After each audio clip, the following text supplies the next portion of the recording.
সর্ষের তেল খুব সামান্য দিয়েছি, কালো জিরে একটু বেশি করে ফোড়ন দিয়েছি। হ্যালো ফ্রেন্ডস, এখানে হাঁসের ডিম বসিয়েছি ভাজতে। বেশি ভাজবো না, চামড়া হয়ে যাবে, কারণ হাঁসের ডিম বেশি ভাজলে কেমন যেন লাগে।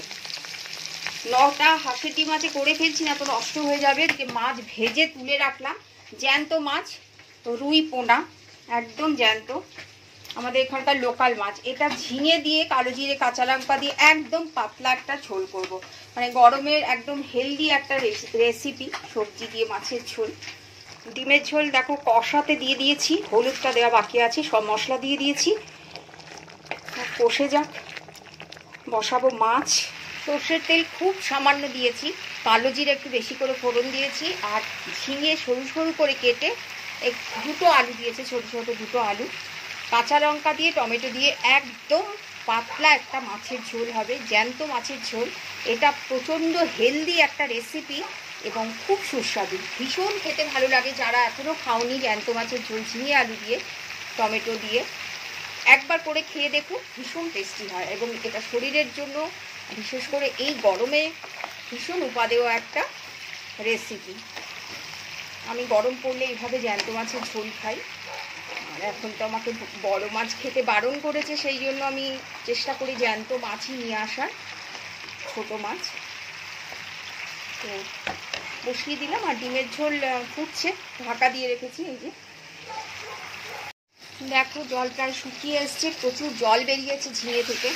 কাঁচা লঙ্কা দিয়ে দিয়েছি, একটু কাশ্মীরি মির্চ, নুন, হলুদ সব দিয়ে দিয়েছি, একটু ঢেকে রাখবো। ঢেকে ঢেকে রান্না করে সিদ্ধ হয়ে যাবে, ঝিঙের জলেই সিদ্ধ হয়ে যাবে।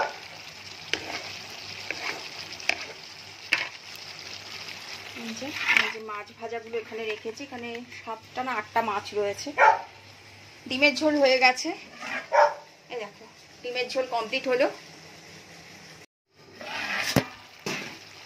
টমেটোটা দিতে ভুলে গেছিলাম, দিয়ে দিয়েছি, দিয়ে একটু ঢেকে রাখলাম, দেবো জল। হয়ে গেছে,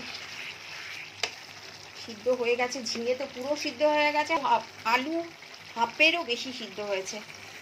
দেখো জল দিয়ে দিলাম, একদম পাতলা একটা ঝোল হয়েছে, এত সুস্বাদু হয় এই রান্নাটা। এটা আমার মা খুব করতো আমার বাপের বাড়িতে, এটা মায়ের কাছ থেকে এই রান্নাটা শেখা আমার। যে কোনো জ্যান্ত মাছ এইভাবে রান্না করে দেখো গরমকালে, হেলদি তো অবশ্যই, সাথে খুব সুস্বাদু হয়। শুধুমাত্র কাঁচা লঙ্কা বাটা আছে এর মধ্যে। একটু ফুটলে ঢেকে দেবো, ব্যাস হয়ে যাবে। মাছগুলো দিয়ে দেবো। দেখো হয়ে গেছে আমার মাছের ঝোল, মাছগুলো দিয়ে দিলাম, একটু ফুটলেই নামিয়ে দেব। একদম নুন মশলা সব ঠিক আছে, বুঝতেই পারছো, একদম একটা কম তেলে রান্না। আমি জেনারেলি এরকম তো করি না, আমি একটু রিচ খাবারই খাই, বাট ডক্টর বলেছে একদম হালকা পাতলা খেতে। করবো দেখো, ধনে আর পুদিনা পাতা, সামান্য একটু রসুন দিয়েছি, কাঁচা লঙ্কা দেবো, দিয়ে একটা চাটনি বানাবো, ভীষণ খেতে ভালো লাগে। তো গরমকালে আমি এই ধরনের খাবার খুব বেশি খাই। এর মধ্যে না একটু গন্ধরাজ লেবুর রস দেব, গন্ধরাজ লেবু আছে সেটা পেরে একটু রস দেব। জগৎ এসছে বাগান পরিষ্কার করছে, কারণ লেবু গাছটা পড়ে গেছিল। আমি চাটনিটা তৈরি করে নিয়েছি, একটু সর্ষের তেল ওপর থেকে ছড়িয়ে দিয়েছি, আর একটু লাগবে সর্ষের তেল। গণেশের তেল না ভীষণ ঝাঁজ, সেই জন্য অল্প করে আগে দিলাম, একটু টেস্ট করে দেখবো নুন চিনি ঠিক আছে কিনা। ধনে পুদিনা, একটু রসুন, কাঁচা লঙ্কা আর কাঁচা সর্ষের তেল, এটা কিন্তু দারুণ খেতে লাগে। সেটা ভাতের সাথেই বলো বা যে কোনো চিকেন রোস্ট টাইপের কোনো কিছুর সাথে বলো, যে কোনো জিনিসের সাথেই খেতে ভালো লাগে। আমার তো ভীষণ ভালো লাগে গরমকালে খেতে। Hello, good afternoon friends. Okay স্নান করিয়ে দিলাম, ওকে একটু কমই স্নান করাই, ও ঠান্ডা লেগে যায়, অনেকটা বয়স হয়েছে তো, 13 বছর বয়স হয়ে গেল। তো এই এখন স্নান করালাম, ক্যান্ডিকে বাইরে ছেড়ে দিয়েছি, কেন তো ক্যান্ডি ঝামেলা করবে স্নান করার জন্য। আজকে ঘুমাবে জিনি তো এমনিতেই ঘুমায়, আজকে আরও ঘুমাবে। বাইরে যাওয়ার জন্য দেখো না ছটপট করছে, আর এই রোদে কি বাইরে নেওয়া যায়।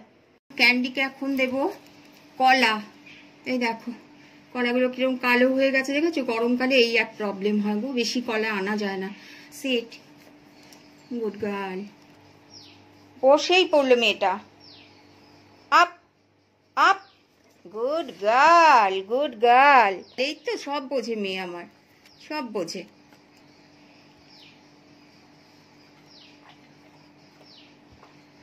ওর টাইম ও ঠিক বোঝে, ঘুরঘুর ঘুরঘুর করতে থাকে। আসলে খাওয়া দাওয়ার পরে কিছুক্ষণ পর, লাঞ্চ করার কিছুক্ষণ পর, প্রায় ঘন্টাখানেক পর ওকে বাগানে ছাড়ি। ও বাগানে গিয়ে প্রচুর খেলে, একা একাই দৌড়ে দৌড়ে খেলে, কারণ ওদের এক্সারসাইজটা খুব বেশি প্রয়োজন। ল্যাব্রেটর দু জায়গার হয়, একটা হচ্ছে আমেরিকার, একটা হচ্ছে ইংল্যান্ডের ল্যাব্রেটর।